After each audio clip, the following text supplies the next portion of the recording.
I'm hopped up on steroids, antibiotics, like allergy medicine, cough medicine, all of it. So throughout the live, it is slowly going to wear off. So you will slowly start to see me like die. And then on top of that, I got the shot to a balmy 85 degrees, but it is negative 31 outside. So as the live goes, it will slowly get colder and it will turn into anarchy in here. So that's my end of the. That's Hey, my, you might need a coat by the end. oh, dude, I'm so just. Oh my God. You know what? Yeah. I don't even think we have to talk. Let's just watch you in action for the next hour, man. Just go downhill. Let's I'm just do down. it. This is how we should do them from now on. Like I know it's recovery, but we can get experimental. Okay, shrooms all day. Just watch it happen. Hey. You know, one of my friends is a therapist. I work with therapists in Connecticut. I haven't found any to attach myself to in New Jersey. And she is microdosing. That's what her new thing is. And so we were talking about it. And the interesting thing I found about it was that they have to sit with the client for the whole time. And so it's not like, hey, you know, you're sitting there for an hour to make sure you act okay. No, she has to sit there and take notes for like 7 hours while this person is going through their whole thing. Wow. Just to be microdosed?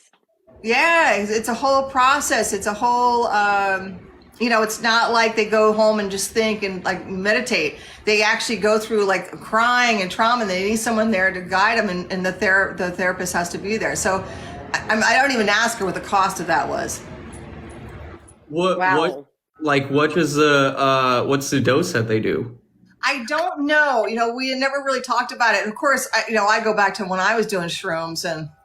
Right. Yeah. We took shrooms in a different way. The way that you utilize them when you're microdosing is completely different. Oh, You're yeah. not hallucinating. You're not seeing visual things. I can remember those days. Trust me. I know. My sister happened to just be talking about this last night with me because my sister's a therapist as well. Oh, nice. She does trauma and addiction and anxiety. And she remembered when I called her from Glamis, which is a desert, and I was tripping on mushrooms, and I had a cell phone, and they were like this big at the time. I remember those phones. I had this phone, and the whole time I was talking to her, I'm like, you would not believe how big the phone is that I have in my hand. That's all I could talk about. Okay. If we want to get started, I guess I think the first part we want to talk about like kind of what you went through with addiction, all that good stuff. And then we will get into the harm reduction side, the detox center side, and then we'll get into you fixing my anxiety. So it's going to be voodoo magic. You guys are going to want to make sure that you are here for it because, I know a lot of people are worried about that. So what was your childhood like where did everything start for you where it was just like you realized you were having issues with stuff? I'm Irish, okay? So let's start there. So my chain before me was alcoholism. I was making my grandfather Manhattans at the age of 5. My dad was a major alcoholic. He used to travel the world. He was a chemical engineer. And he was afraid of everything. He had so much anxiety. So he would drink to get on the plane. He would drink to be on the plane. He would drink he would be in Bali, or he'd be somewhere where they didn't have cell phones back then. And we literally get calls from the office in Bermuda, Bali, Venezuela, that dad was missing. You know, that Jim Hance was missing. Wow. And my mom would be, you know, that was the first phone call. Then it would be her panicking. She was a nurse. She would always go into triage mode, and we would have to, just as a family, just deal with it and hope he came home and hope we got a phone call that he made it to his destination, to his meetings. And he usually did. But that fear in me was insane. My dad was a very loving man, and he was wonderful. Even though he was an alcoholic, he was never a jerk. He was a really wonderful man, but it was a very, very tough way to have the whole family, having your dad miss it was probably on a monthly basis. Would he end up like in a hospital somewhere, like sick and Well, detoxing? the one time he did, and that was when he got sober. He was going to Bermuda. He got lost. He ended up calling my mom. He was throwing up blood, and it was coming out of any orifice that could be. We were talking about this yesterday in my comment section. Yes. Okay. And they called my mom, and he called my mom, and my mom said, "You need to get to the hospital right away." And he went into the hospital, and they called my mom back and said that he has cirrhosis of the liver, that he had hours to live, that she needed to get on a plane to come say goodbye. And she just looked at my sister, who was 15, and said, you have to take care of the family. I got to go. And she packed, I think it was a garbage bag full of stuff, and just got a plane. You know, the company that my dad worked for was a very, very wealthy company. They flew her out there. They got her out there. And somehow, I think I wrote this note to you, by the time my mom got out there, everything had stopped. He stopped throwing up. He stopped, and literally, not to be disgusting, but cirrhosis of the liver, when it gets really bad, when you're throwing up, it's going. It's projectile. Yeah. It's not a pretty sight. And so he was inches from death. And I don't know if you guys are religious, and I don't know if the audience is religious. I happen to have a very spiritual connection because I'm a medium and a psychic. And so obviously I believe that there's an afterlife. But my brothers who are not were at the church praying. I mean, we're all like, we can't handle this. We cannot handle this. And so somehow it came through. The doctors were like, Mrs. Hance, we don't know. We have no idea why this turned around. He came home, and that's when they put him in a rehab back. And this is when I was in 6th grade. I'm 62. So I don't even know what age that is. They put him in a rehab, and they said it was for 4 months, which was a lot back then, because he was worth so much money. If he didn't bring them so much money, they would have fucking just thrown him out the door. And that's a shame. And it is a shame. It is a shame because, you know, people, that's what addiction's all about. It's how much worth you have around you that are people going to gravitate. You know, that's why the homeless people have that, you know, everybody looks at them like this, you know, and then you have somebody who's really wealthy that everybody wraps their head around them, like Matthew Perry and stuff like that, and gets some privilege. Am I excited that my dad was privileged at the time? I am. Okay, we would have lost him. So I got involved with Al-Anon and Alateen, and with my dad, he got heavily into it. And he brought me into it. He said it was very important that you understand what your life was about. And while I was getting involved with Alateen and speaking for Alateen and going to schools and high schools and talking about my family stories, and funny, because I'm never serious about anything. I was very funny about it. How my dad used to hide gin in Maalox bottles, and I would go down to drink the Maalox because I had a stomach ache, and I was pouring gin down my throat. You know, oh my God. Yeah, wow. All this kind of shit. Oh. And I ended up having so much anxiety that I noted that, you know, I was hanging out with my best friend who started dealing drugs when I was like 14 or 15. And I slowly would start smoking pot. And I'm still, though, on the weekends or during the week, you know, preaching, talking about, you know, help your parents. I really believed back then, because tough love was huge back then. It was like, leave your dad. We used to leave my dad on the front lawn when he come home. They would just throw him in the front lawn in a limo, and my classmates would walk by him because we had that path to go to the school. And so your dad was basically Frank from Shameless. Yeah. Oh fuck yeah. Fuck yes. You know, I haven't been able to watch that show yet. Oh my gosh. I live under a rock. It's a great show. It's a great show. My brother turned me on to it.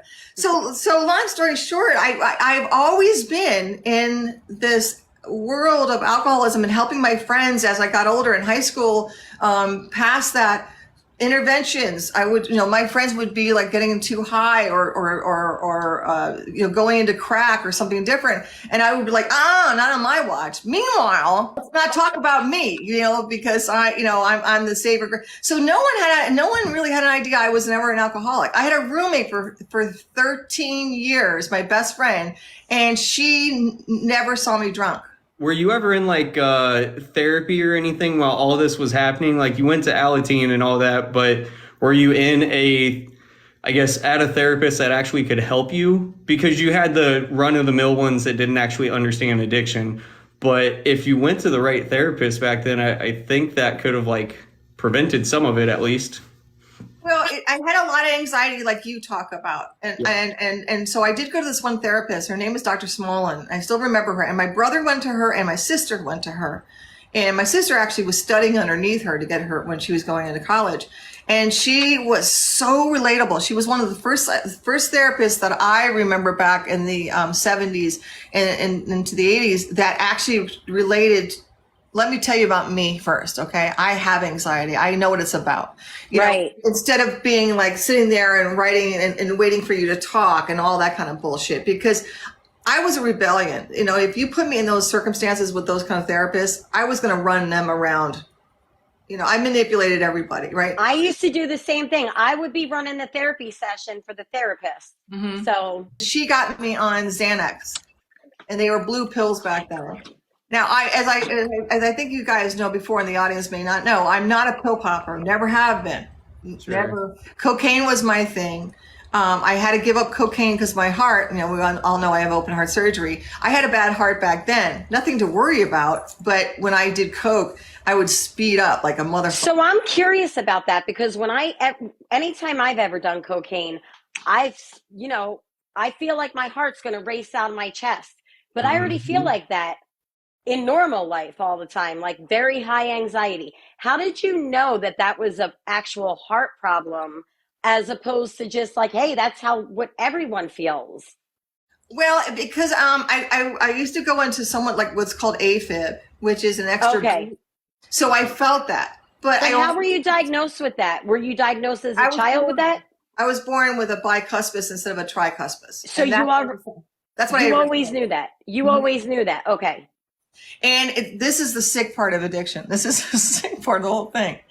That because I had such a quick reaction to speed and stuff, and I was a drug dealer, and I used to deal with major bundles of coke, like, you know, we would buy it in quantities that were huge, that when we would buy it, I was the tester to find out how much speed was in it. And I could tell like that. And I would be like, okay, put some, because we used to test it with Clorox as well, because it would turn a certain color. Yes. And so this is how sick this is. I could have died so many fucking times. Right.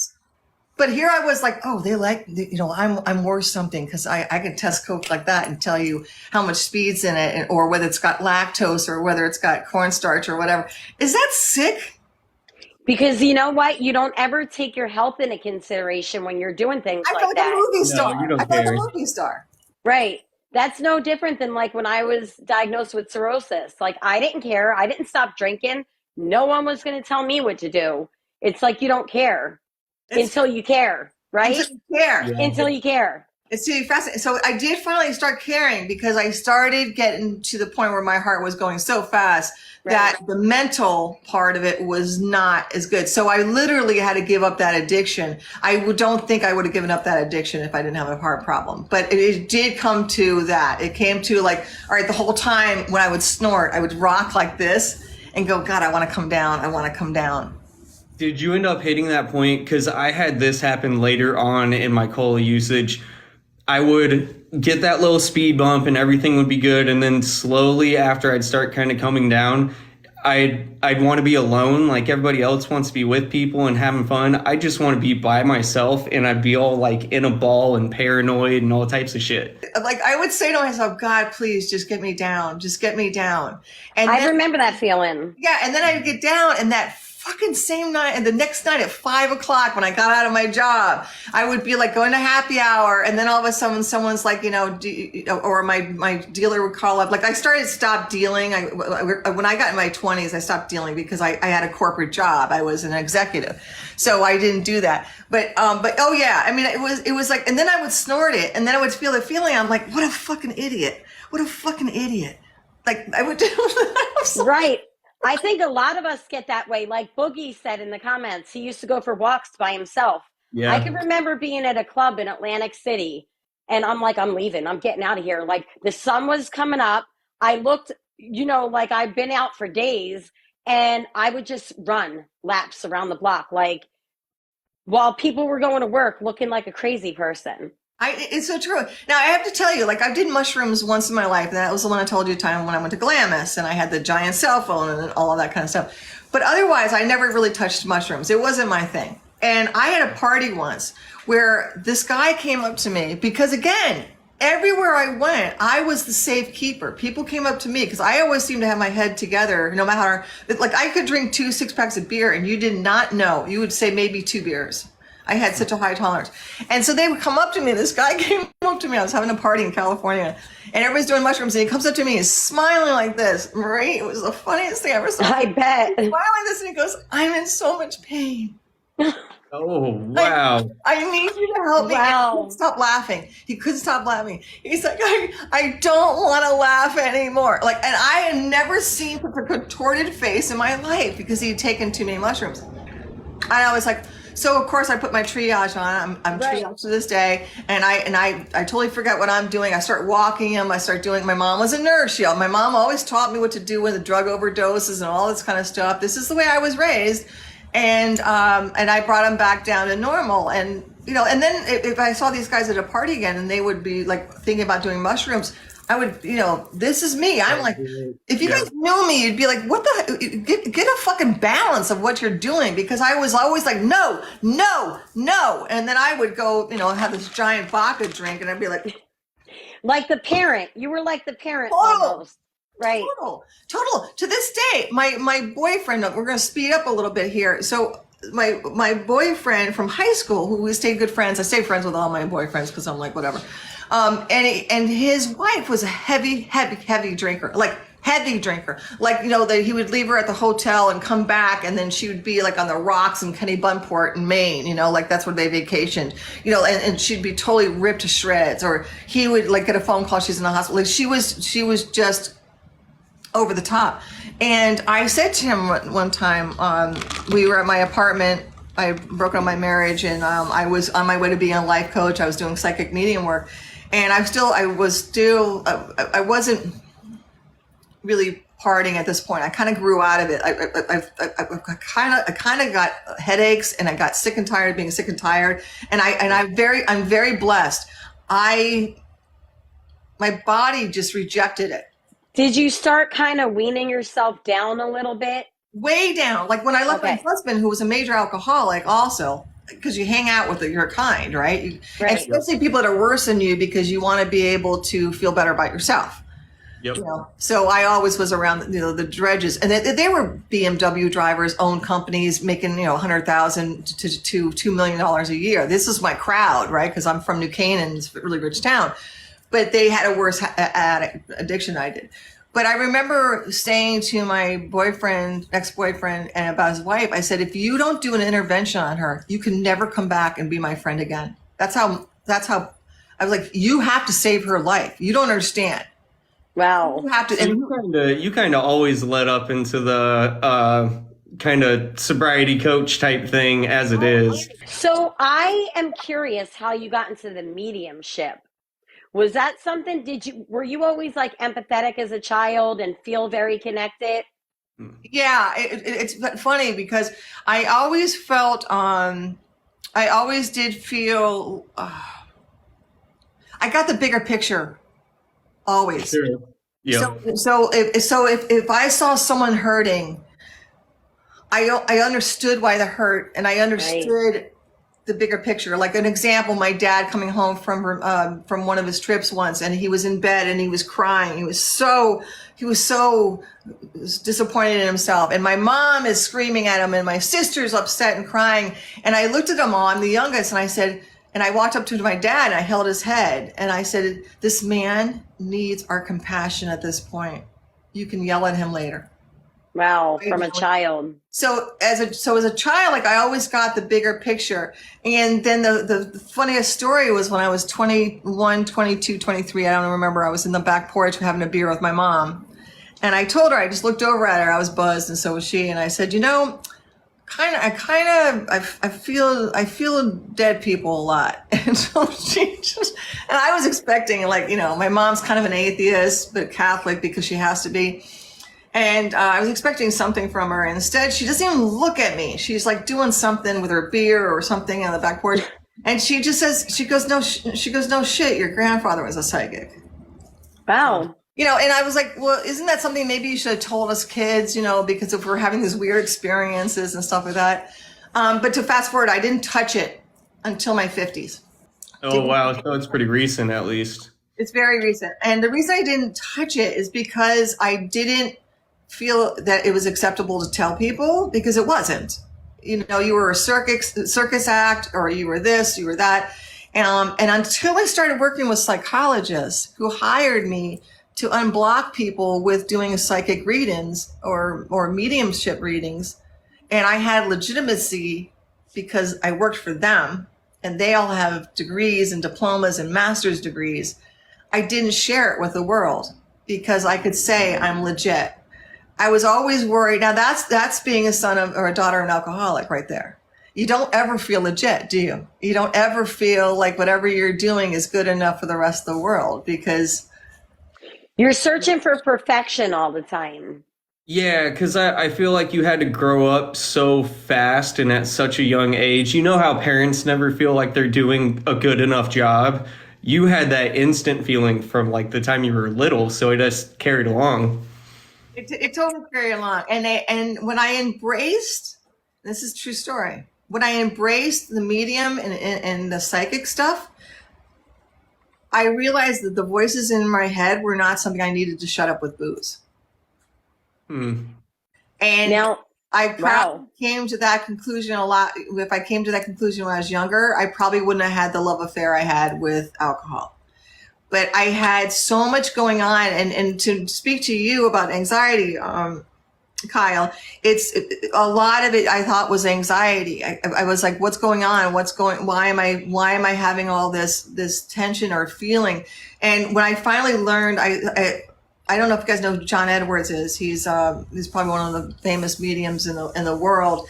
Yeah. I got a reading with him, and wow. I was very lucky. And it was a group reading, and he came to me and he said something. He clarified. We all clarify. Like, we'll tell a story that lets you know that we are with you, right? And he said to me, he says, you have magic marker all over your face. Like someone wrote all over your face with a Sharpie. It's an orange Sharpie. I just had a facelift or a neck lift done, and they took an orange Sharpie. You know how they do? I'm sure you've seen that. Wow. Yeah. How they mark you up. Yeah. They mark you up. And I was like that. I said, yeah, I just had a facelift. And then he told me something else about my brother, about taking care of my mother, and something else. Like, it was very explicit.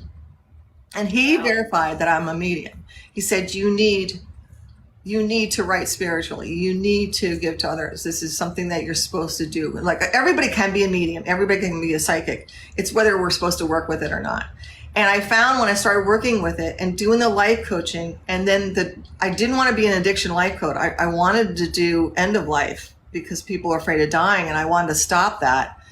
But addiction kept coming back at me. Everybody. And then I found when I was doing life coaching that I would get the medium or the psychic side. So people would say something to me that was totally lying. And I'd be like, your grandma's telling me something totally fucking different. I got to tell you something right now. I said, you're drinking like 7 cases of beer a week. It's not 2, or something like that. And they'd be like, and I go, wow. And it's Bud Light, and you keep it in your basement so your mom doesn't see it, like something that explicit. So but because I have my experience of me being in love with alcohol and that experience I had, I'm not judgy. I'm just, sure.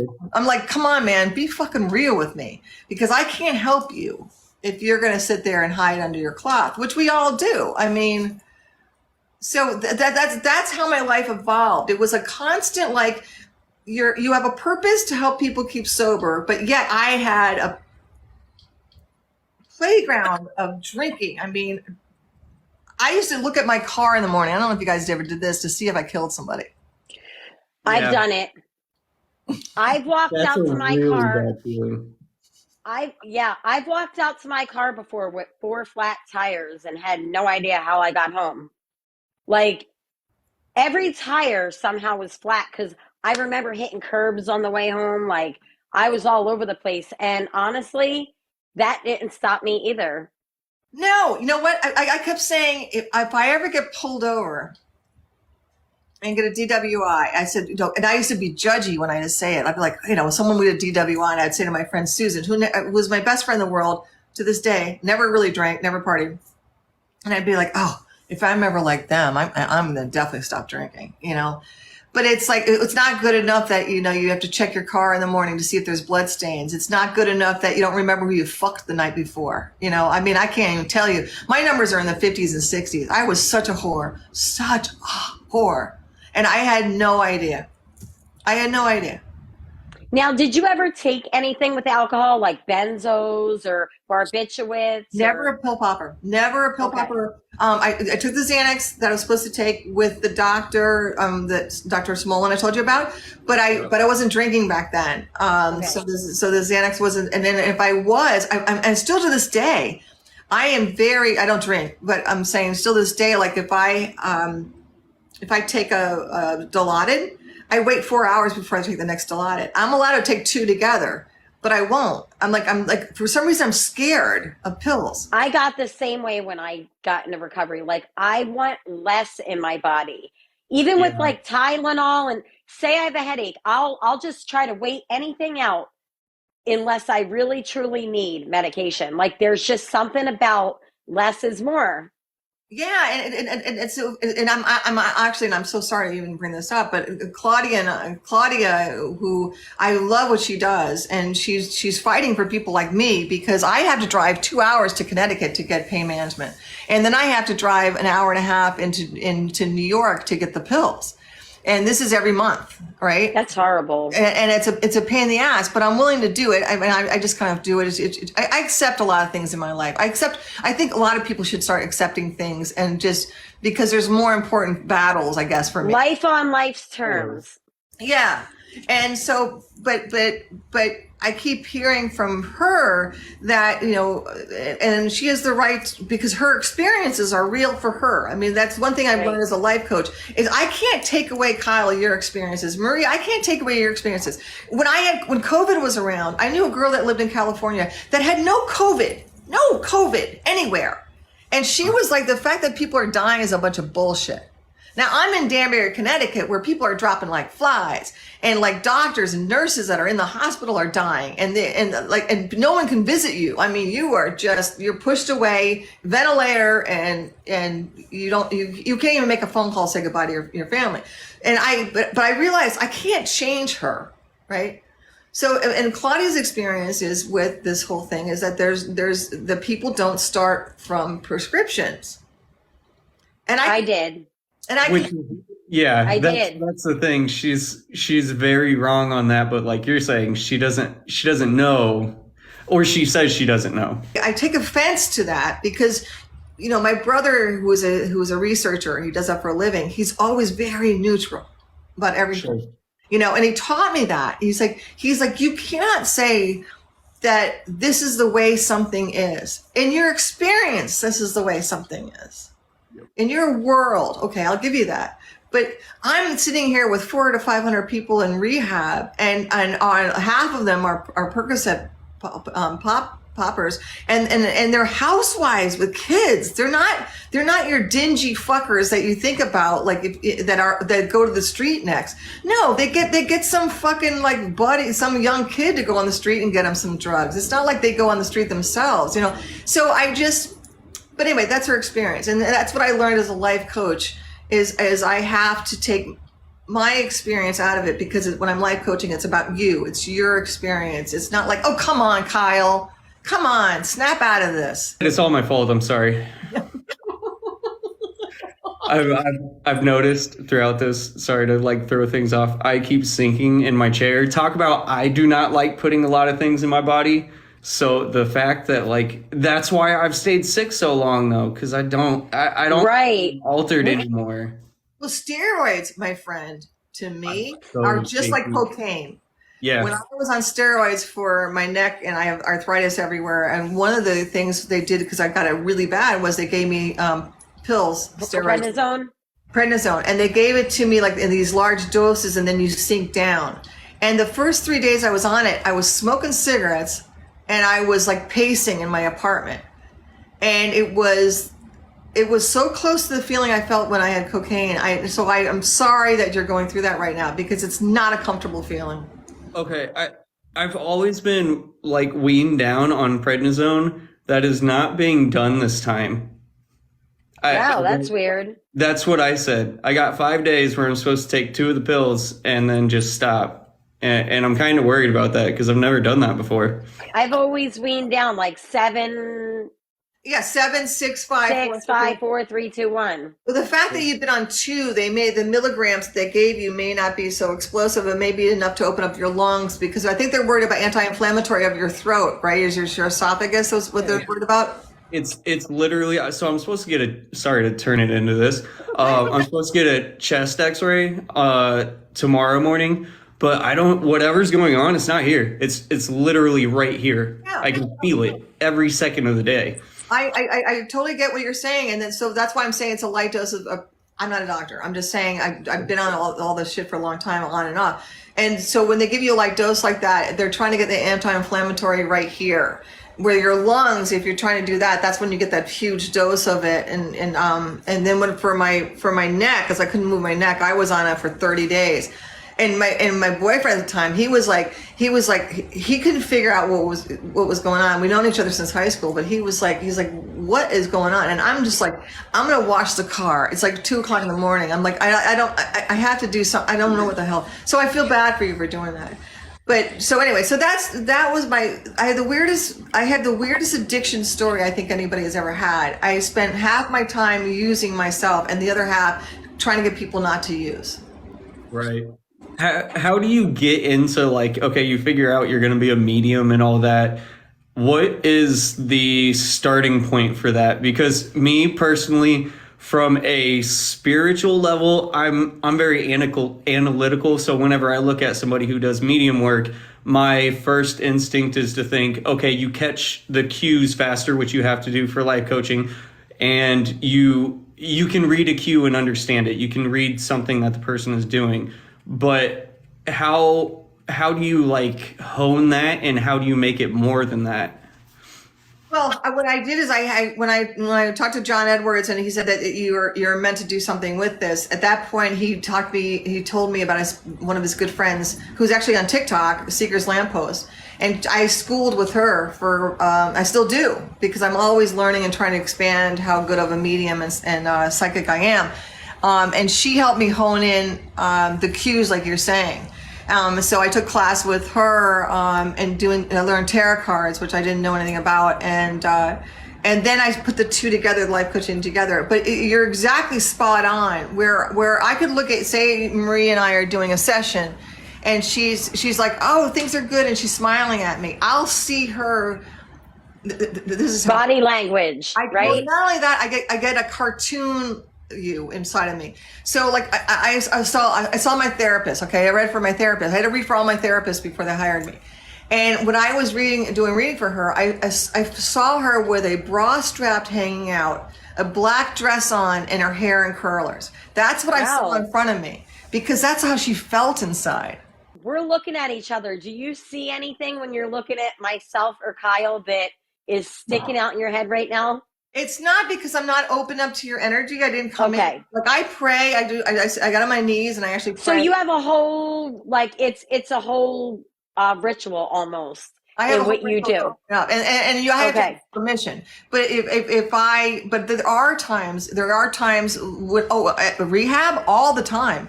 At rehab, someone will come in and we're doing boot camp, right? And everybody's doing boot camp, and I'm dancing. I have the 70s and 80s music on, and I'm jamming. And I'm jamming and I'm dancing. I'm fucking like I'm out of control, and people are laughing at me, whatever. And I'll look over at somebody, and I'll go right to the counselors because I am not a counselor, and I'll say he's going to use this weekend. Wow, he's way off. And have you ever had a premonition that someone was going to leave and they weren't coming back? Like that was going to be it for them? All the time. And they didn't listen to me at first. They all believe in psychic mediums, but I didn't have my therapist license. And after the second time, now when I walk into their office and I'm looking at Donna, she's not coming back. Something's going on. She's going to use this weekend. And they even if they come, or I'll say they're going to use this weekend, they come back and they test positive on Tuesday or on Monday. And just because I could see like this glaze over their face or whatever they're trying to show the rest of the world, I'm like not buying it. I'm just like sitting there like it's so obvious to me. The best example I can give you is my boyfriend is a musician and he played in a band. And we went to see this band in the casino. And I'm sitting there in the front of the casino and there's like, I don't know, 200 people watching this whole thing. And the guy is a really great front man. He's got a great voice. He's really amazing. And he's up there. I've seen him many times before. And he's up there and he's singing and he's doing his shit and he's like doing his whatever. And the band's playing it. And I'm like, oh my God, this fucking sucks. And they had a guy, a man, oh my God, watch him. And I'm like, holy shit. I'm like, oh my, every note is off. Everything is horrible. And so during one of the breaks, I said to Owen, I'm like, what the fuck is going on? He goes, what are you talking about? He's like, he's doing great. And I'm like, no. Oh my God. Anyway, we got in the car to leave and Owen gets in the car and he was running a little late. I'm like, hey, what's going on? He goes, oh, I was just talking to the lead singer. He's going through a horrible divorce. His wife's cheating on him. And I saw that all over the place. I'm like, I saw what he felt like inside. He couldn't sing. He was depressed. There was no notes coming out. And to me, it was loud. So that was probably the only time that I ever really saw like not planning on it. When I go to rehab, I'm looking for signs that people are going to use again. There's nothing you can do about it. You can't say, I don't trust you this weekend. I can check in on them. I can make a phone call. But I don't know about you guys, and you can answer this question. Did you ever plan to start using again when you gave up? Yeah. Oh. And I think that's one of the hardest things because once you get that idea in your head, getting rid of that, like once you actually have the plan, not just a craving, you have a plan. Once you get that, even if a million things throw it off, it doesn't matter. You're still going to use. Yeah, I used to make up plans too. I would be pregnant and I'd be like, once I have this baby and I could get through this, I'm going to go get some Xanax and I'm going to get myself feeling good again. Yep. And I never got to that point because life just kept me going and I just kept doing the next right thing. And I let go of those reservations as the years went on. That's exactly what I teach in rehab. Like when I feel the vibe going sour, that's when I'll bring out the big guns. Because I do a kind of a talk with a whiteboard and back of me, and I bring up these things about, like, I don't like cliche shit like fight or flight and all that kind of stuff, like all that clinical. Save that for the counselors. I talk about real shit that's going on. And I don't so when I feel that's going on, I start lecturing hard. I'm screaming at people. Like I'm literally like, you don't give in to this fucking feeling. Do you understand that? You do not give in, because that shame's gonna whip you in the fucking ass so hard on Tuesday. I promise you. So one thing that I kind of agree with that a lot of people, I haven't really talked about it a lot yet, the sense of feeling recovered, not being in recovery, feeling recovered. Because I had texted Marie the other night and mentioned, and I hadn't even told you this, I mentioned the fact that whenever I was on subs, I was never sick. Last winter, I was sick for 3 months, and this winter, I have been sick for 3 months. And it was all right after I started feeling better after the sub withdrawals. So I had a honest conversation with my wife about getting back on subs just because I was so tired of being sick. And I actually walked my way through it and knew that I didn't want to do it. And that's how I knew I was good. I got to give it to you, number one, for going right to your wife. That shows growth. That's growth right there. And that's what I call a full circle moment, because when you could say, I did something different this time than I would have ever done any other time, that's a win. Yeah. It's a total win. And the thing is, like, listen, we all need help at some point. Right. I don't care who the fuck you are, how wealthy you are, how great your life looks like to the rest of the world, how wonderful. We all need help. And the thing is to dive back on, for me to take Xanax for a little while or I don't see anything wrong with that. What I see wrong in it is to rely on it completely. Right. What I'm saying is, there's no way I can ever do my lifestyle without this stuff. I used to think that way. I used to be like, there is absolutely no way I am ever getting off of this, because I used to think about the things that I lost and how freaking hard I had to work to get those things back. And then that fear of saying, like, if I get off of this, am I just throwing all that away? But then you grow and you evolve throughout your recovery journey. Everybody is in a different place. And, I just, like Kyle and I have discussed this, we just got to a different place, and it's very unaccepted now by a lot of people. Right, Kyle? Where we got off the MAT medication. Like, Kyle and I are both off. A lot of people disagree with our decision, and we get a lot of slack for it but we do. Can we slide into that? Because this is so interesting to me. And this is why I hit up Kyle in the first place, because I was turned on to him by somebody else. Why the hell would anybody ever walk in your shoes and give you a hard time for that? Because abstinence isn't safe. And because abstinence isn't known to really work that well, like the percentage rate between that and MAT. So we kind of get stigmatized almost. It's because, all right, check this. So whenever you're on MAT medications, it's whatever it is. It's like 95% of people are successfully on MAT medications. It's because they are taking a medication that actively supplements the other drugs, right? So once you remove that 95 or whatever percent drops down to like 15%. And that is where the issue kind of arises, because they say once you get off the MAT medications, you're leaving it to your own like addictive brain. But like I agree. So for me, I've done therapy and I continue to do therapy. Therapy like kind of replaced the MAT for me, and it will continue to do so. Well, here you go, sister motherfucker, because you're trying to find the hole in your heart to keep you sober. Because every person that's addicted, and I'm sorry, I'm going to say every motherfucker that's addicted to anything is because they're lacking something in their heart. They're lacking something when they grew up, or they're lacking something when something happened to them tragically. Trauma does not have to be, I got molested. Trauma could be whatever trauma is to you. And when you feel a hole, I'm sorry, Kyle, I know you want to talk. When you feel something that's missing, you fill it with anything you can. And some people do shopping, some people do whatever. So for someone to say to me, I could sit there and be pushed in a keg pool, beer. Budweiser was my favorite. I'm sorry, I'm a little white trash.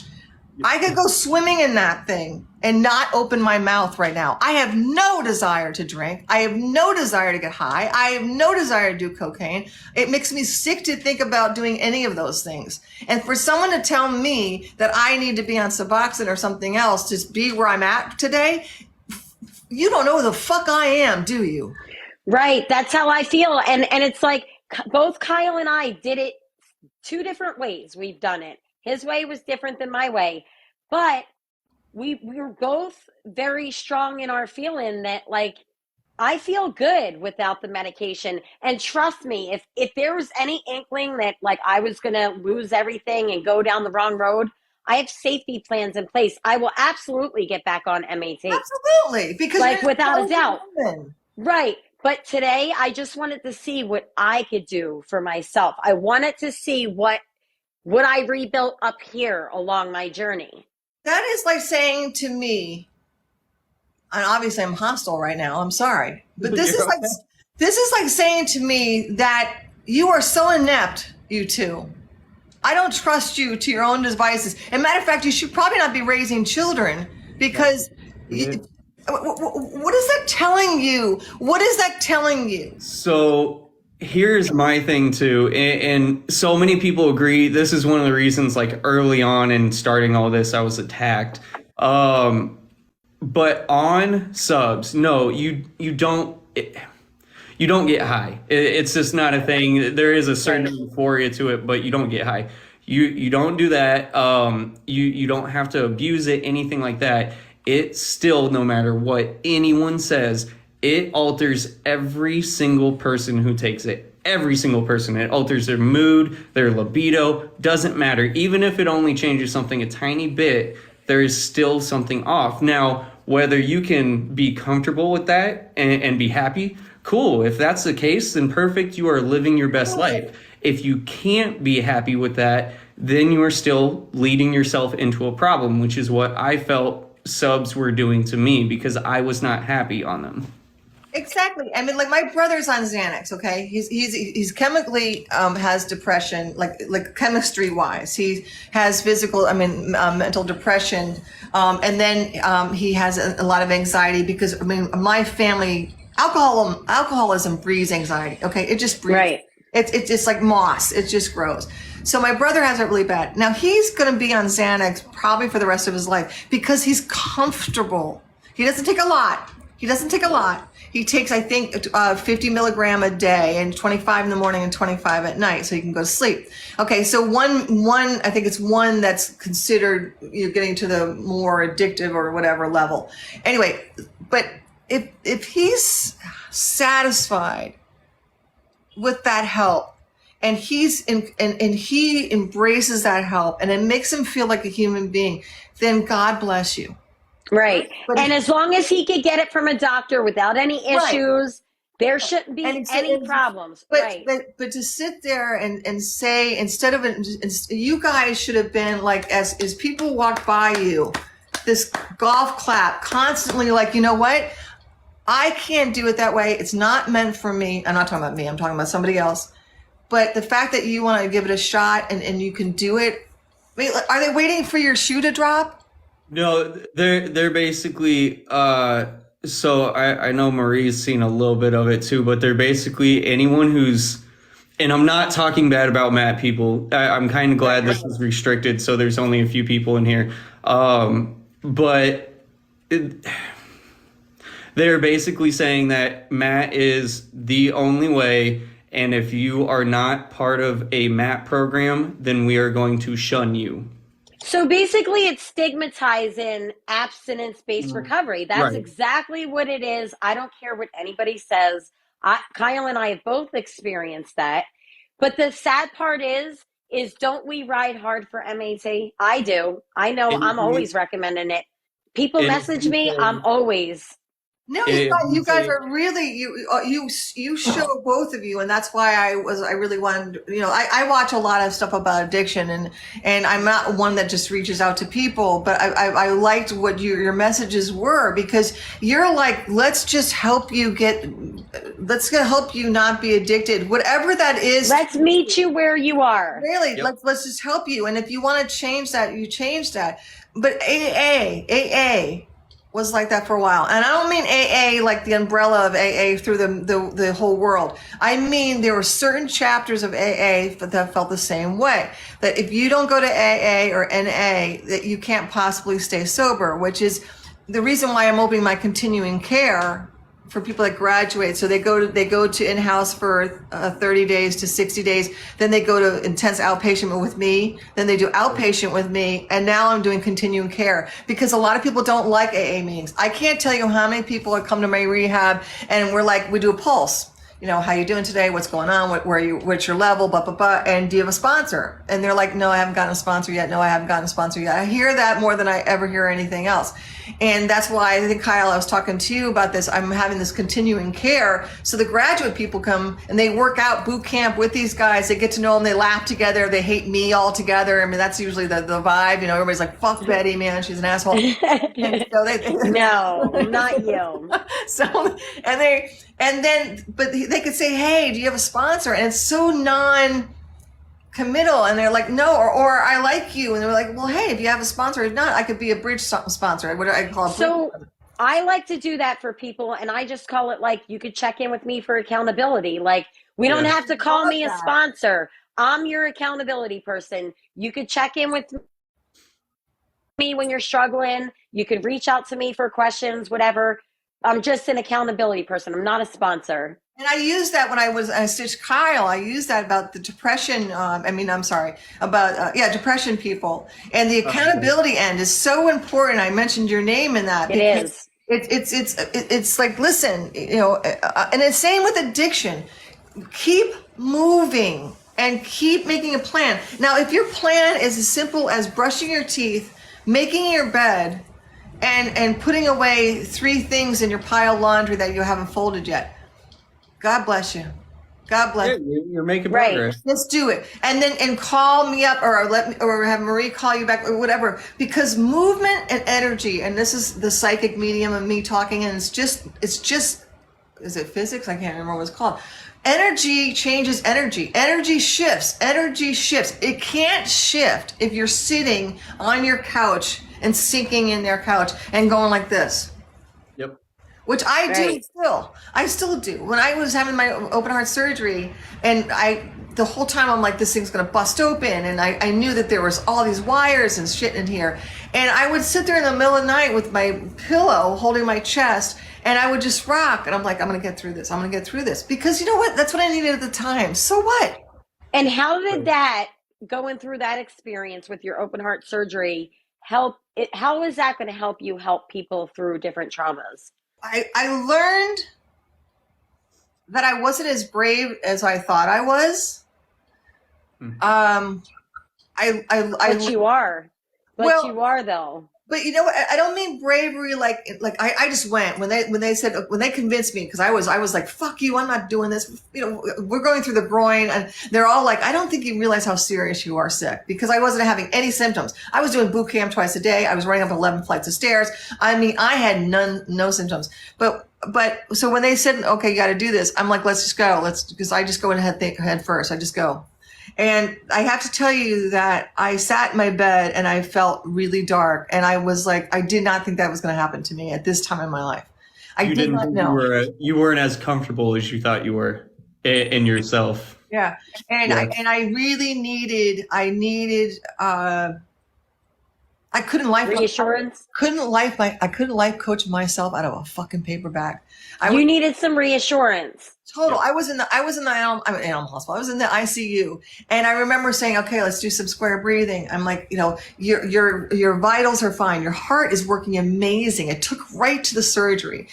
All this was around me. All these machines. All these doctors are coming in and saying, "I want you to walk and look at the rest of the people that had the surgery that day. They're still on ventilators."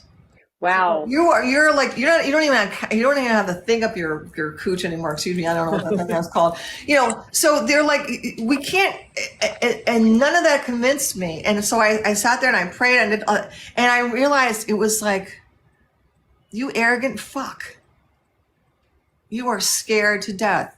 And I needed it. I needed that, because I need to be reminded what you're going through when I'm life coaching you, or if I'm doing a reading for you, how scared you probably are. And I needed that to also help the rehab people, because I'm very tough love. I'm very in your face. I'm like, if someone starts romanticizing about their past, oh my God, I'll go right up to them in their face, and I'll be like, oh, was it so fucking romantic to be in your car? I will bring out the worst. And that's nice.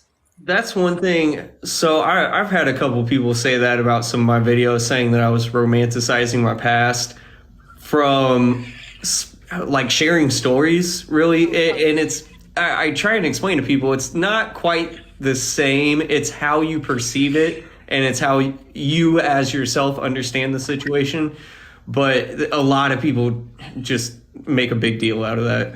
Because you're trying to have them understand where you came from, like what walk of life you came from. That's all. That is a total romanticizing about the past is like, it's the most simple way to describe it is like you and I are shooting the shit at rehab, and all of a sudden you're like, you said you saw a movie about like cocaine last night or something, like some whatever, or what the song, because I'll play songs like White Lines. Do you guys know that song? Are you too young? Right. Okay. I know. I mean, I'll play those songs because they're great songs, and if you can't listen to this shit and get acclimated again and not feel like you're gonna be like, whatever. So so anyway, so someone will say something, and then someone will say, God, I miss those nights when we used to get like an 8-ball and a case of beer and sit back in my friend's fire pit. That's romanticizing about the past. Right. Not saying, you know what, those times when I sit around the fire pit and do an 8-ball of Coke and a 12-pack of beer.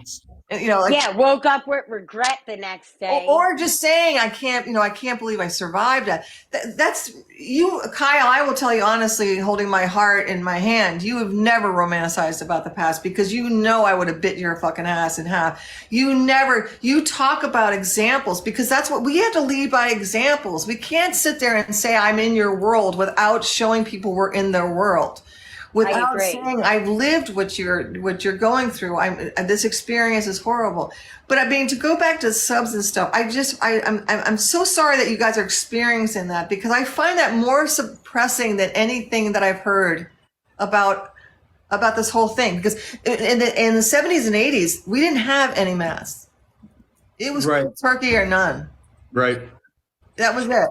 And it's a wonderful thing. I completely agree that, Matt, if you don't have other options, or you are even slightly worried you're going to go back to the street, for the love of God, get on Matt, because it is a so much better option. Oh, yeah. But from that point on, it's up to you to decide what you need. Once you get your life stable and figured out a little bit, that's recovery.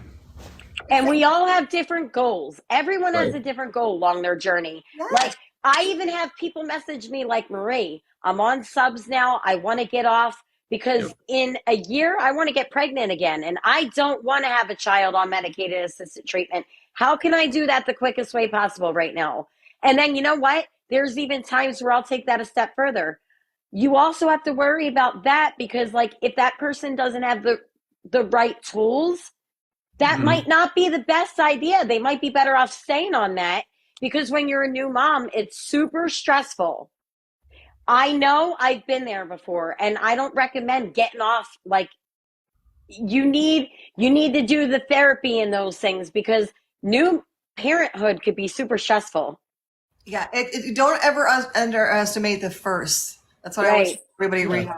The first, and you have a lot of first, especially if you've been using for 10, 15, 20 years, breaking up with somebody, starting a new job, having a holiday, just feeling lonely. These are all first. And someone like you're saying, who's on Suboxone and then also having a child, that's a huge first. It's a huge life adjustment. And to sit there and go, maybe this is a good time to do that. It reminds me of the airplane movies. I don't know if you've ever seen this. I'm dating myself with this, but the airplane movies. There was a comedy about the airport movies about disasters. And this one guy keeps popping up and goes, "Wrong time to quit heroin," because all these disasters were happening and he couldn't handle what was going on. But it's like, it's that kind of thing. It's like, you got to pick your battles. And you know what? It doesn't make her weak. It's just sometimes life is too much, and what I can handle today, you may be able to handle tomorrow, and I may not. Yeah. It shifts, and so who are us to judge that? But I'm just to, we don't have to talk about this to death. But where does this stigmatism come to that you guys? I mean, what about all of us from the 70s and 80s that did it on our own? Are we considered not alive? Here's it's not the golden. The golden standard for care is MAT. That's what I feel like. But it's also, and this is the problem, this is what happens with race, ethnicities, wars, all of it. The problem is, it was such a stigmatized thing, and there was so much hate on the people in the MAT programs that to get that acceptance, they swung that freaking pendulum, and it's gone full circle just because they have to show how right their way is, because they've been so attacked for so long. So I totally get what you're saying, and it's kind of like Claudia saying there's no one that gets addicted to, because she has to make sure the pendulum swings her way, that she can't have any error that's going to muddy the waters for her. Yep. But to me, what you're doing is, if you're not sincere and you give all the facts to all the folks, you're not credible. Right. You lose your credibility. So if you're telling me that mats are the only way, but yet they run into people like me and my father and a bunch of other people that just did it on their own, then all of a sudden they start second guessing where they got the message in the first place. And that doesn't do anybody any good. If they would just, I don't know. I also think people are in different places in their healing journey. Some people are more healed than others. I could have 10 years without any substances, but I can only have like 1 year of true healing under my belt. Oh yeah. And part of it too is it depends where you go, right? In the spaces that you're in the recovery space, especially on here, since we're doing a lot of this stuff on here, like medicated assisted treatment is almost everybody in the recovery space on here. So it's oversaturated, and that's all anyone hears. So whenever they hear something different, you're either wrong, you're stupid, or you're using it. I mean, that's what it is every single time. It is hard on TikTok, because it's true. Emotions rise so high, so fast on TikTok, and I'm guilty. I'm definitely guilty. And I have to say to myself 100 times, it's not for you to judge. Move on to another TikTok. Just keep swiping just because you don't believe in it. But I will tell you, at my rehab, and we have three facilities. I would say 20% of our people are on meds. That doesn't surprise me. It's offered, but they're not. Most of them are just doing a cold turkey. I'm surprised it's such a low number, to be honest with you. I feel like that's a low number. We don't push them. We offer them. That's the thing too. You got to think, TikTok is the only place. If it wasn't for TikTok, there's a lot of things that I wouldn't know. TikTok is the only place where Matt is so heavily pushed. I literally have never seen it anywhere else. So those people that aren't on TikTok and are reading all the Reddit forums and all this stuff and just hearing about how horrible subs are to come off of, those people are not going to get on subs. They want to try abstinence first. That's why that number's so low. This is the only place where it's like this. Yeah, and I'm beginning to think so, because because when I reached out to you, I didn't know much about it, because I mean, I will tell you, like, there's a couple people that I can name off the top of my head, which I'm not going to name, that they tried on their own and they had so much anxiety, but they did go on Xanax, a low dose of Xanax, and so and a lot of the Percocet people, there's a couple alcoholic people that take, what is it that they take? Vivitrol. Yeah. Vivitrol is slightly different though too, because here's the big kind of plus with Matt. Matt, you don't have to fully get like off everything to get onto Matt. You may have to go through detox for a couple of days, but then you can just be on it. Vivitrol, you have to go through it. You have to have that shit out of your system so that you can get the shot. And then it doesn't do anything but literally like block the craving center. So it makes it so you can't use something else, even if you wanted to, but that's it. Matt is, in some ways, you can still use a lot of things, but it blocks that craving center at the same time while providing that some of the same effects. Because we did have Antabuse. Do they still have Antabuse around? Same. They have the pills. Yeah. Yeah, my dad was on that. Yeah, because even one time, a few years ago, when I was on the Suboxone clinic, I was saying to the woman, like, all of a sudden I was having cravings out of nowhere for alcohol. Like, I wanted a drink, but it was weird because, like, that I would have normally ran to benzos or opiates. But for some reason, I just kept thinking about alcohol. And my doctor wrote me a prescription and was like, if you need to take those pills, take the pills. Yeah. And I didn't, though. I let it ride out of my head. But I was glad that I said something.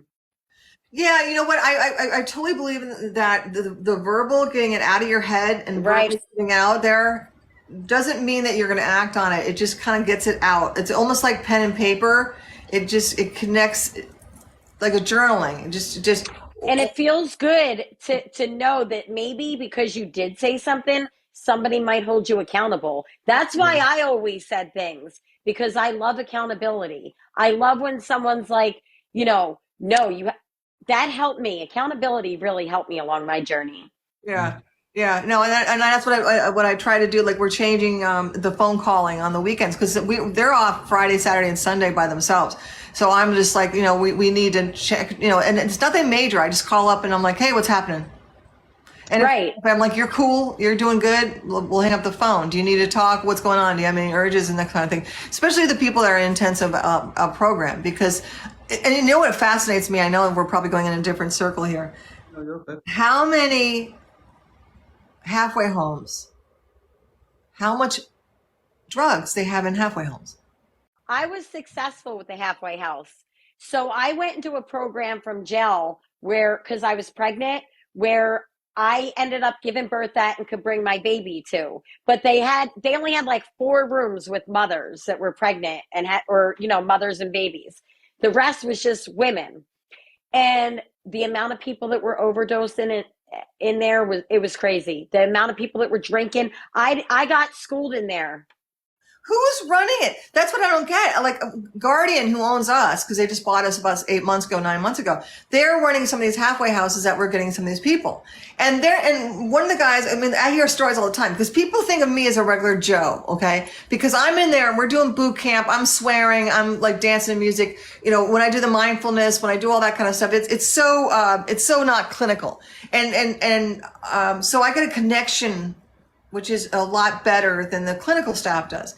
And they'll tell me that they're sitting there watching a movie and like 2 people are dozing off, overdosing, like right next to them. Like, is there any accountability that's what brought me up that. Is there any accountability in the halfway houses, do you think? Well, see, this is the thing. This is the way I look at halfway houses. A lot of people are court ordered there, just like I was. They're not ready. Some people just are not ready for recovery. And you're going to experience that everywhere across the board, right, Kyle? Like, even in detoxes and stuff, you got people that's families force them in there. And it's like that even on MAT medications, which is why so many people abuse them. That's what it is. If you get on MAT medication when you aren't ready, you're going to abuse it because you don't know how to control yourself. That happened to me with methadone because I was not ready for recovery. If I would have been ready for recovery at the time, I would have been okay. But I had that mindset of like, I'm going to fuck you over, and I'm going to double it all up and do what I want. So what's their answer to that, the MAT people? It's just such a small percentage that it's insignificant. Is that what they say, or is that what you think? That's what they say. I love Kyle's face. I always that's tell what they people, though, I think that in the beginning of recovery, MAT along with therapy is that it helps. Therapy, you need therapy as well, both tools. Yes. That is the thing, though. No matter what path you decide to take, whether it's MAT, abstinence, you want to smoke weed, whatever, you have to have some sort of aftercare. And you notice the aftercare places are the ones where it's actually successful. It doesn't so much matter the method. It's all about what you do afterwards and how you are actually trying to recover. And that's what so many people have lost sight of, that I feel like it's all just going downhill. Yeah, you know what? I mean, you've opened my eyes to a lot of things, and it makes me angry because we are forgetting the focus of what this discussion is all about, and it's recovery. It's not who's better than who Right. does it better than who, and it's like this is a bunch of bullshit at this point because it's so easy. We all want the same end result. We all want the same end result, which is right, but you know what? recovery. It just reminds me of, and I don't have children, so this is kind of an odd thing for me to say, but as a child, you know how you have 2 children fighting and they try to get the parents away from what really was the problem in the first place? Yep. And I feel like with people in a recovery, if you have all this going on, this is me, I'm talking about me only, and I was going through this right now, this would be a reason for me not to recover. Because I'd be like, well, they can't even get their shit together. It pushes people away. It does. I mean, we see it. I You always notice tell people though, you notice the recovery space is one of the biggest drama-filled areas there is. I think TikTok. Everybody is always fighting with each other and just someone's going after someone else. And dude, aren't we all on here to help each other and help others? Isn't Yeah, that what it's all about? and I'm just as bad because I did that nasty. I didn't really do a nasty thing to Claudia. It's so funny. She's probably in her kitchen making bread, and here I am, like, and I'm done talking about this with you. You know, she doesn't even know I'm alive, and it's hysterical. You know, I love these fake wars I have, but you know, I don't know. It's the insincerity. It just seems to be. It's just hit me in the face just now. It sucks because I don't know. I feel like I got on here to do a certain thing, and like part of it was to help people, and I figured out how much I enjoyed that. But it was also my outlet, and creating content was my outlet so that I could actually keep my sobriety and be happy. And it's another thing, if you're in the recovery space and you try and move outside of the recovery space, you can't. It's impossible. No one wants you to be funny. No one wants you to do anything because there's something wrong with that. Yeah. You're in recovery. You got to be serious. And it's like, you got to live life. That's what we're all supposed to be doing. We're all trying to get out of that bullshit we're in so we can live our Right. lives finally. You just brought up a good point though, because I was thinking about this, Kyle, how before I would be ashamed to be in recovery. I would never really want to be like, oh, I'm in recovery. But today, like, we're not ashamed of that. But there are some people that don't want to focus on recovery 24/7. They're like, you know what? I did what I needed to do, and like I want to just stop talking about it every day. I just had this conversation with somebody yesterday, actually. You know, some people don't want to constantly talk about it. Well, the thing is, recovery. Look, it took us a long time to become addicts, right? It didn't happen overnight. I don't care what anybody says. Or for our body, to chemistry, all that stuff to happen. And it's going to take us a long time to fully heal. And I truly believe that with all my might and everything I have to say, that you can recover fully. There can be a time in your life. I'm not the only person I know that has no desire to do any of this. But what I'm saying as far as, I think what upsets me is what you're saying, Kyle. It's like, I think it should be levity towards this, because if life is not going to be fun after you recover, I don't understand your point. I mean, like, why isn't it funny? It's very right. Life is funny all the time. There's so many funny things that happen. There's funny things that happen. So take it lightly. Take recovery lightly. Take it seriously, but take it lightly. There's one guy on TikTok that is extremely serious and extremely dark, and he's got hundreds and thousands of followers, and people like his goth crap. But he's just starting to turn his tune about having some joy, and I'm glad for that. But I see less comments. Yeah, and that's a big part of it. It was like, so the time that I noticed I was in a really fucked up place, and it was very early on in doing this, and it kind of like threw me off. But in the very beginning, when I was getting thousands and thousands of views on every video, and I was on my day 6, and my brain fog was so bad because I was coming off the subs, and it was such a high dose. So I had such bad brain fog, I couldn't think. And like in my mind, I was just losing it, and I laughed. And because I laughed while I was going through withdrawal, oh my God, this motherfucker's faking it. That bastard, that rat bastard. That was every single comment. That rat bastard. Are you kidding me? I'm losing. I would have lost. Hey, listen, if you're the best laughing, thing ever. but if you're laughing, you're laughing at yourself. Right, because I was so miserable. Right. But oh no, you can't even get out of bed, homie. Okay. That is when it was day 6, and my emotions were not humanly correct. I mean, I was all over the place, and the whole time I remember literally I was like just crying, and I was losing my shit, and I was like, I feel so sick, and I'm going through all the comments, and I'm like, I'm helping somebody, right? And all I can see is all this bullshit, all these people being fake. And I was just like, wow, that's the space I'm going into. Okay. So why didn't you turn at that point? What made you get up the next day and do another video? Because I knew there had to be somebody.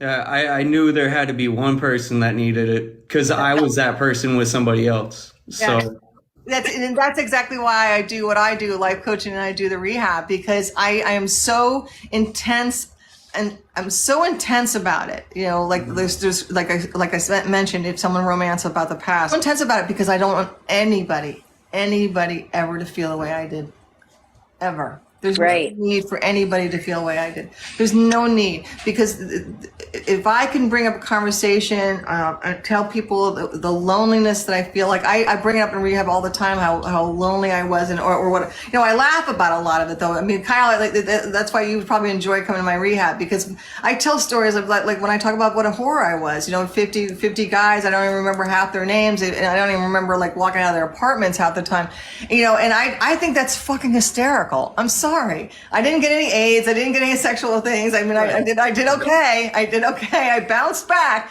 But I mean, I think that's really funny. The walk of shame. How many walks of shame did I have? It's relatable. It's absolutely relatable. And if relatable. one person resonates, you did your job.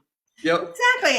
And the thing is, if you can laugh about like cancer's serious and all those things are serious, but you don't think that they have clown people that come into the hospitals to try to make people laugh, and dogs and do balloon animals, because you gotta laugh at this stuff.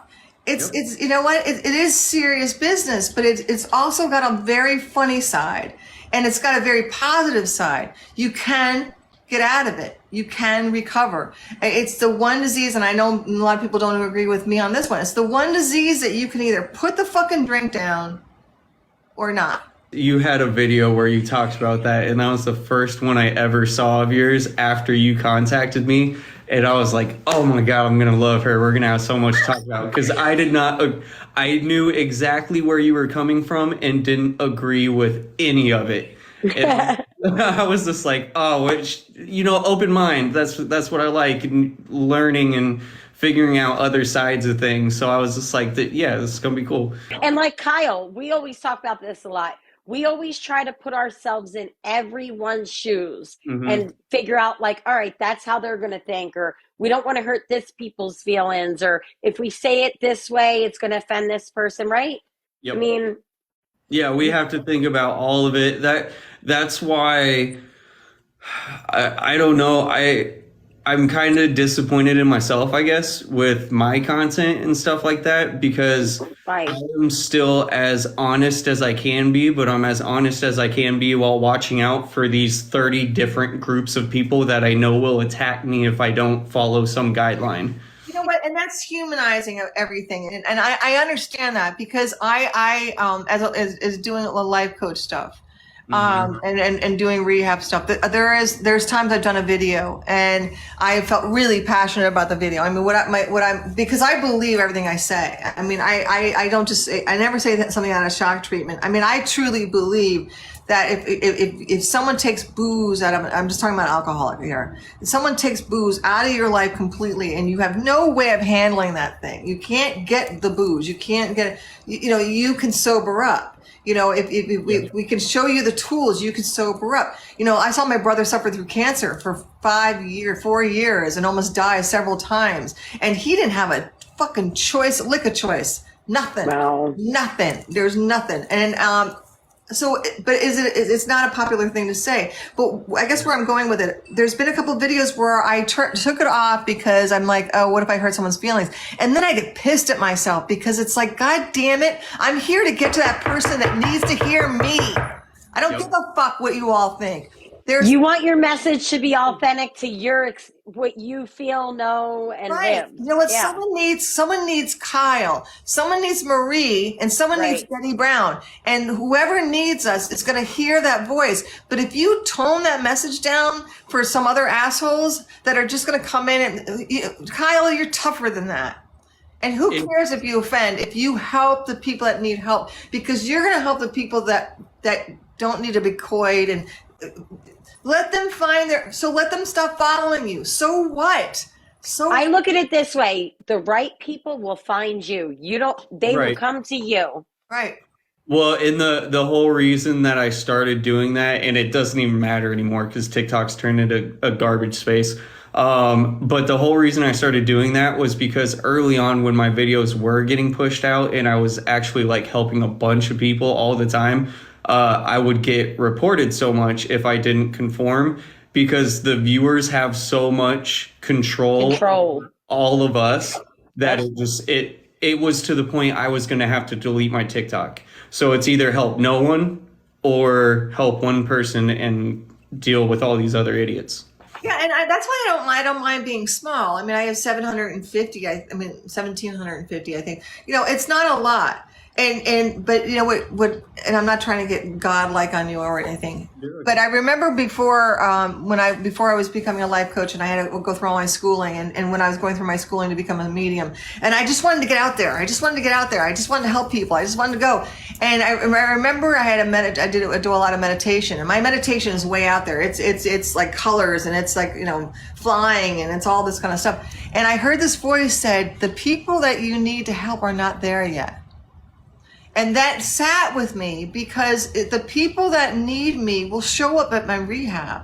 The people that need me will be part of the 1,750 people that follow. Yes. Those are, what? So it may not be 100,000 people, but you know what? I know people that are psychic mediums on this thing that have 100,000 followers, but they still only get like 400 views. Okay. So what does that mean? So what? You've got 100,000 followers, but who's listening to you? Kyle, you reached out to me. I mean, you didn't. Your message, you and Marie, I gravitated towards you. And now we're building something bigger. You guys are going to be talking at my rehab. We're going to talk about people being sponsors because of you. You wanting to help others, help you get sober. You helped me devise a plan at my rehab to help people who graduate to become sponsors, to keep them sober and to get the new people to get sponsors because they're always afraid to ask for sponsors because they don't know what the guy, and how many horror stories do we hear when people have a sponsor and the guy sucks or starts drinking?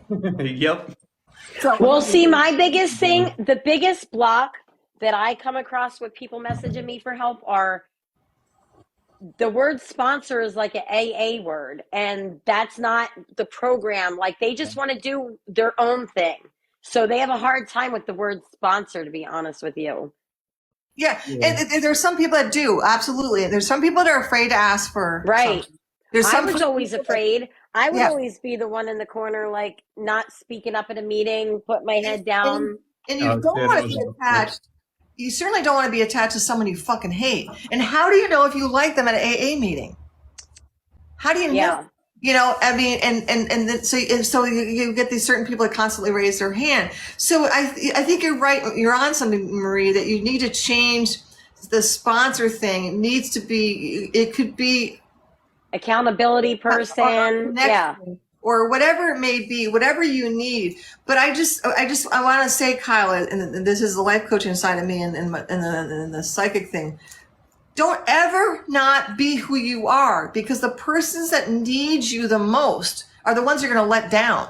Since we are almost out of time, I want to get to one part of what you just said. Me not being able to be myself on here is when the anxiety started.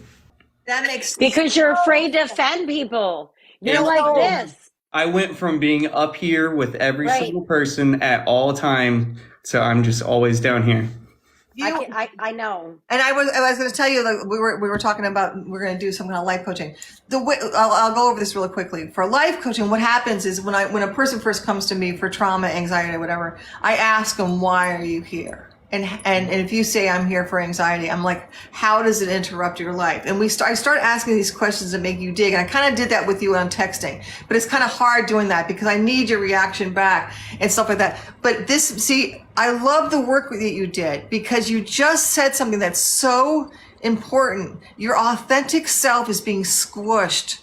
So you are feeling anxiety. And the majority of people that have anxiety, besides the alcoholic sides of us and the ones that just have alcohol running their family, so your parents were never there for you and you feel the whatever, are the people like me too.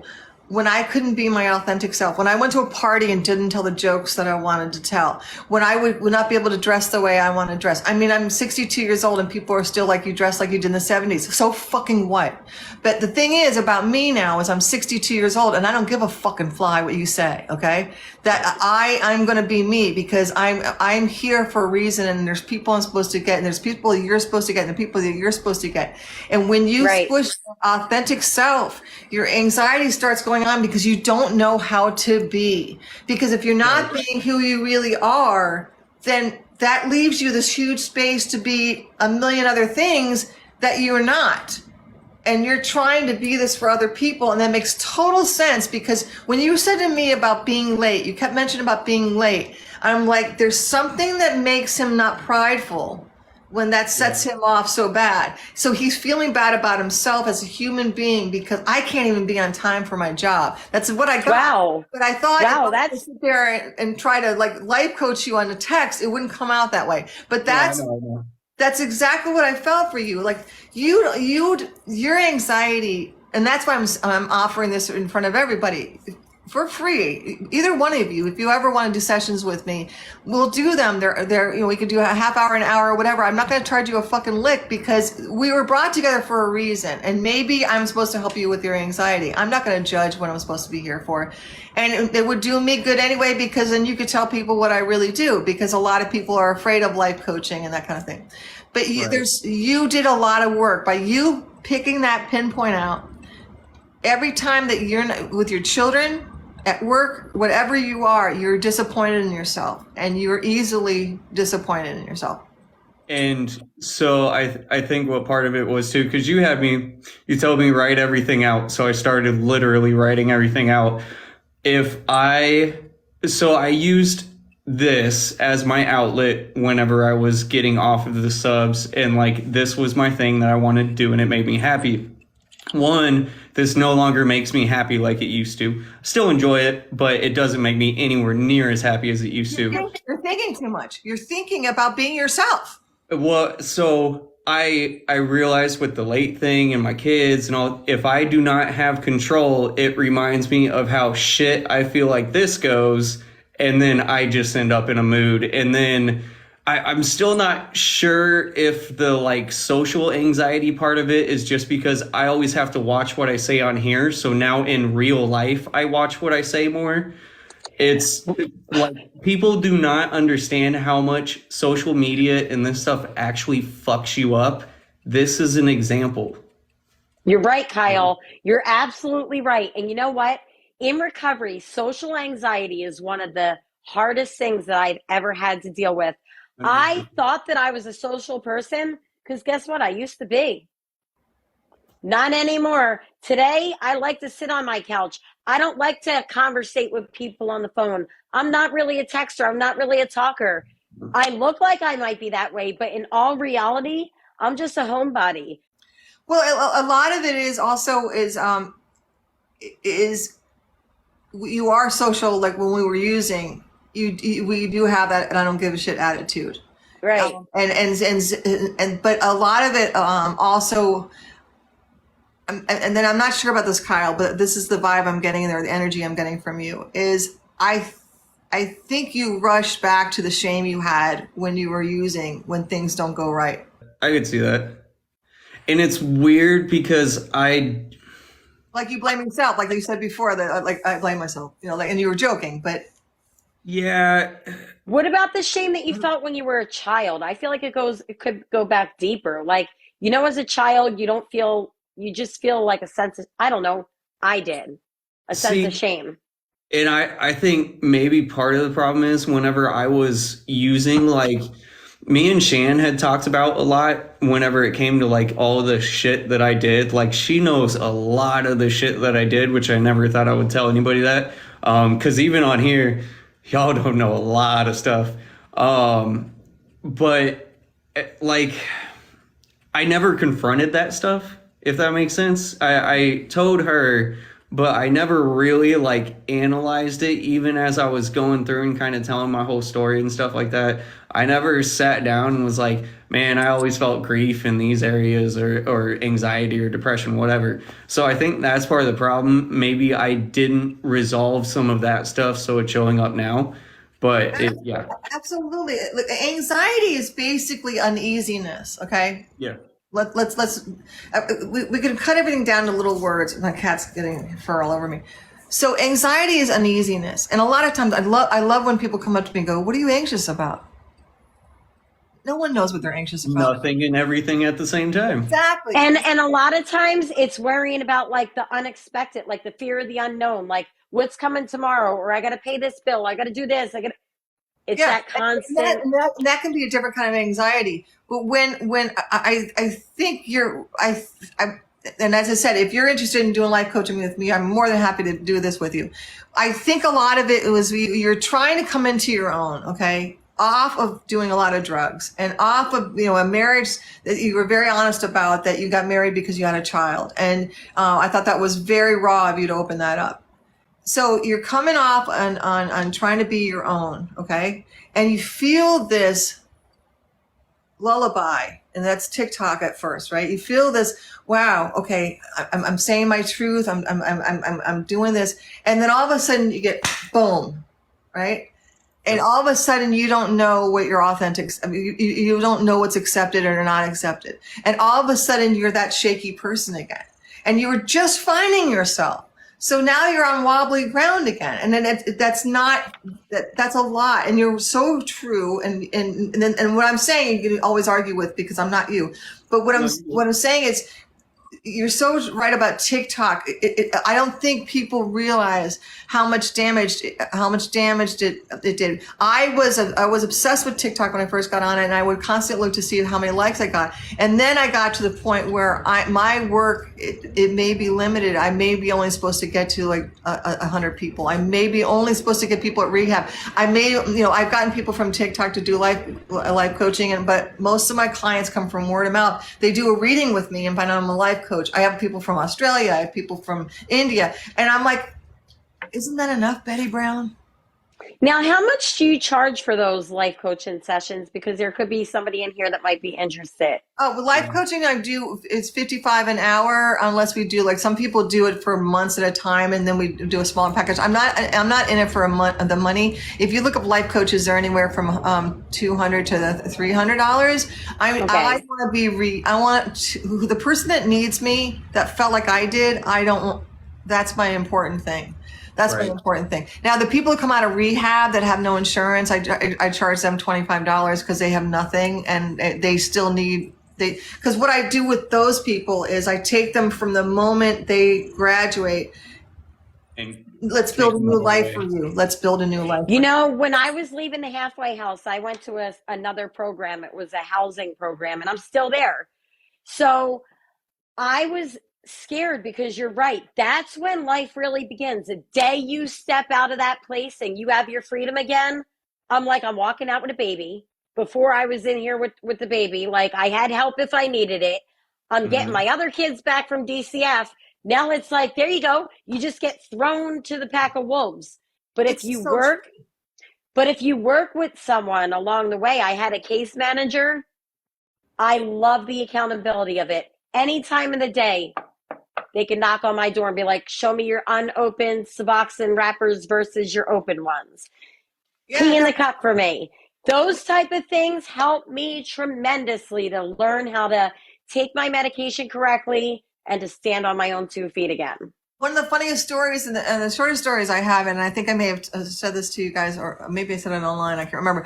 But one of the guys I had, I loved him.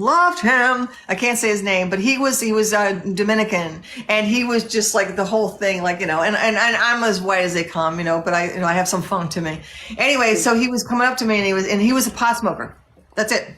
But blunts out the ass. And he said to me, he goes, Betty, I just can't dig my music no more, man. I can't vibe unless I'm smoking some dope.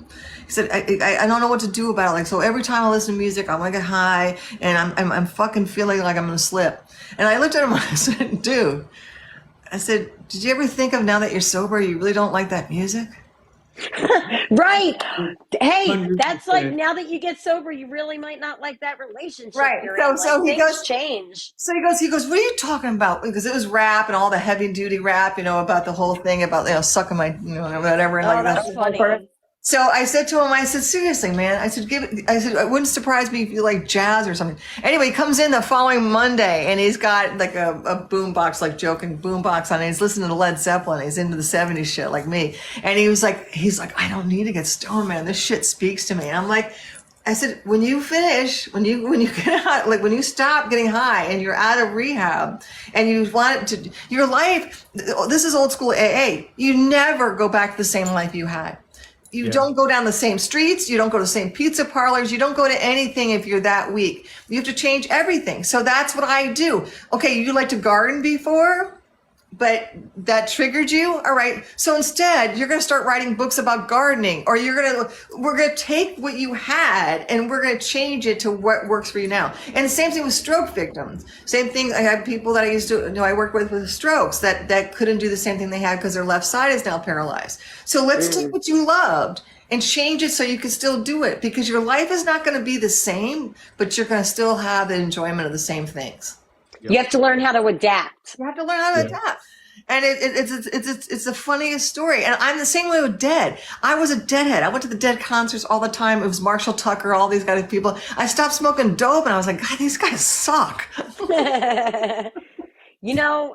It's true though. That was funny. I like the analogy about the music because it's true. Like, is that your genuine self anymore when you're off of these drugs? Is that really what you really loved, or was it because you were masking other things? Yeah, because you're like, I don't enjoy this shit because I'm not high anymore. No, you don't Right. enjoy it because you never did. It's like when you date the guy that you dated and you still drink with him because he's tolerable when you're drinking with him. And you could sleep with him because you're attracted to him because you're now buzzed and you're willing to give him a BJ. I'm sorry, I'm just saying the way it is. But if you were sober, you would like, ew. Right. Half the guys I dated back then, I was like, ew. Thumbs up for BJ's. We gotta cut it back. We will end up talking forever if I don't cut it off. And the longer it goes, the more I yell at myself because it's more to edit. So yeah, thank you for coming on. You were awesome. Thank you, Betty. It was fun chatting with you. It was a lot of fun.